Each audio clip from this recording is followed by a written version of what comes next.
Okay, both are having the amplitudes A and A. Omega and omega both have got the same frequency. Phi 1 is the initial phase of the first wave whose vibrations are along the direction of x, and phi 2 is the initial phase of the SHM whose vibrations are along the direction of the y-axis. So two equations we have taken. From these two equations I can write one thing, that this x divided by A is nothing but it is a sine of omega t plus of phi 1, or further the same can also be expanded as a sine of omega t into cos of phi 1 plus cos of omega t into sine of phi 1. Let's call this as equation number 3. Here what we have used is, we have made use of the identity using sin A plus B formula.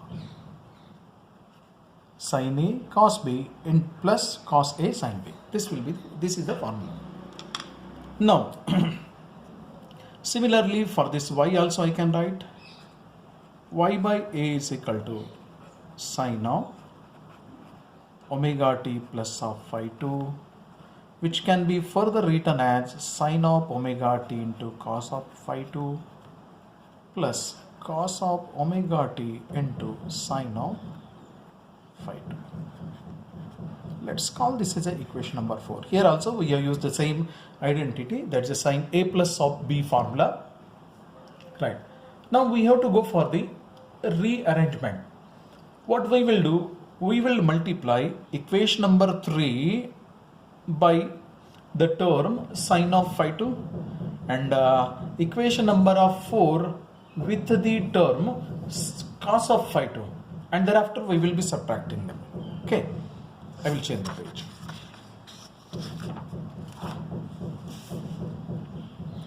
So equation 3 and 4 already there with us. What we are doing is, let us multiply equation 3, the equation 3 with sine of phi 2, okay, and let us multiply this equation 3 with the sine of phi 2 and equation 4 with the term sine of phi 1, and thereafter what we'll do, we will subtract and subtracting.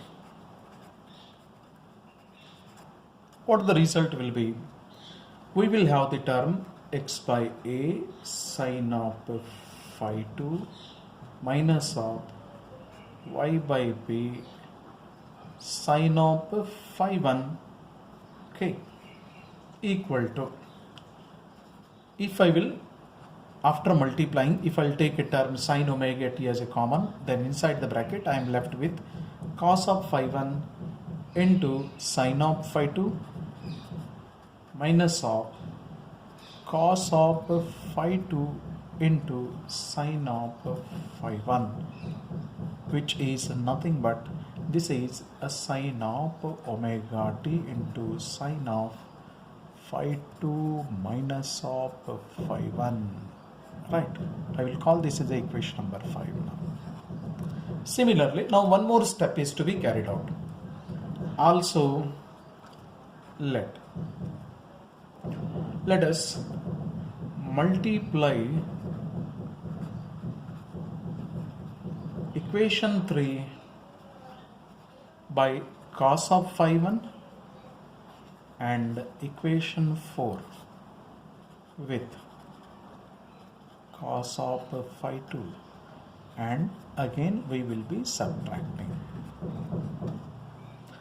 What the result will be, it will be y by B cos of phi 1 minus of x by A cos of phi 2, okay, here we will put the bracket. This is equal to After simplification, we will get this cos omega t into bracket sin of phi 2 into cos of phi 1 minus of cos of phi 2 into sin of phi 1, where this can be equated with cos omega t into sin of phi 2 minus of phi 1. Let's call this is equation number 6. Okay. Now what is done?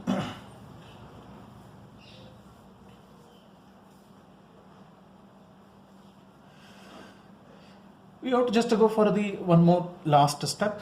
These equation 5 and 6, we will square them. Let us square equation 5 and equation 6 and then adding. What the result will be? After squaring and adding, if you check the left hand side terms, you will notice that after squaring this and after squaring this and adding them, the square of the first bracket will be x square by a square sine square phi 2, okay, plus of y square by b square sine square phi 1 plus of this y square by b square cos square phi 1 plus of this is x square by a square cos square phi 2. The last terms minus of 2xy ab sin of phi 1 plus of sin of phi 2. Okay, sin of phi 1 into sin of phi 2. If I'll take this inside the bracket, then what I will get is sin of phi 1, sin of phi 2, and this is a plus of cos of phi 1 into cos of phi 2. Okay, as per the right hand side is a concerned, square of this sin square omega t into sin square phi 2 minus phi 1 plus of cos square omega t into sin square omega this phi 2 minus of phi 1, or the same can be written as sin square omega t inside the bracket sin square omega t, if I will take this okay, plus of cos square omega t in one bracket, and outside I will take as a sin square phi 2 minus of phi 1. This side, between these two terms I can take x square by a square as a common. Inside the bracket I am left with the sin square phi 2 plus of cos square phi 2, which will yield 1. Here also same thing will happen. This term sin a sin b plus cos a cos b, this is just a that's a mathematical identity representing cos a minus of b.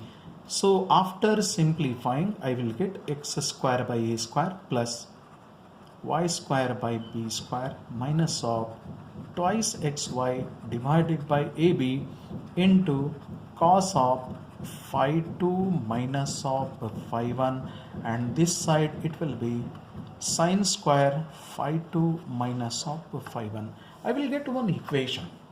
Okay, if your phi 2 minus of phi 1, which is nothing but your phase difference,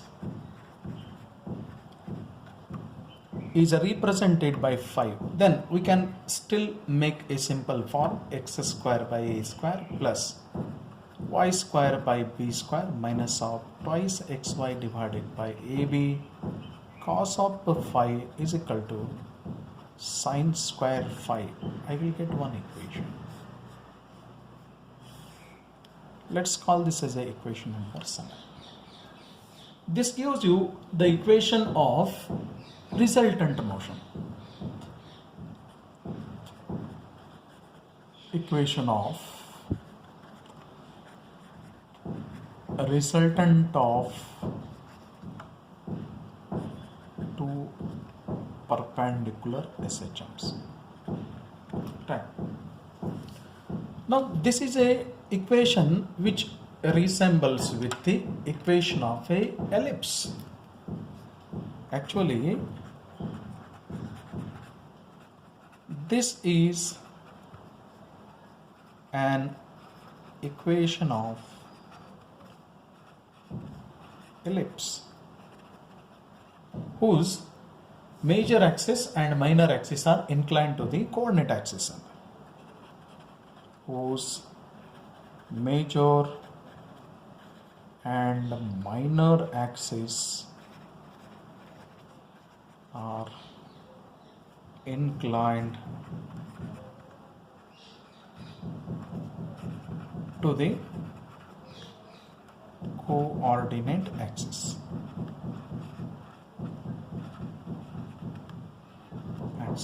Right. Now, how the result will look like? So we will have the different cases based on what the values of A are, what the values of B are, what the value of the phase difference is. We will be dealing with the different cases.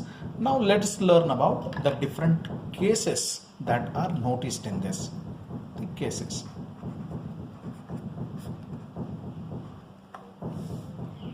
Now we want to learn about the different cases of this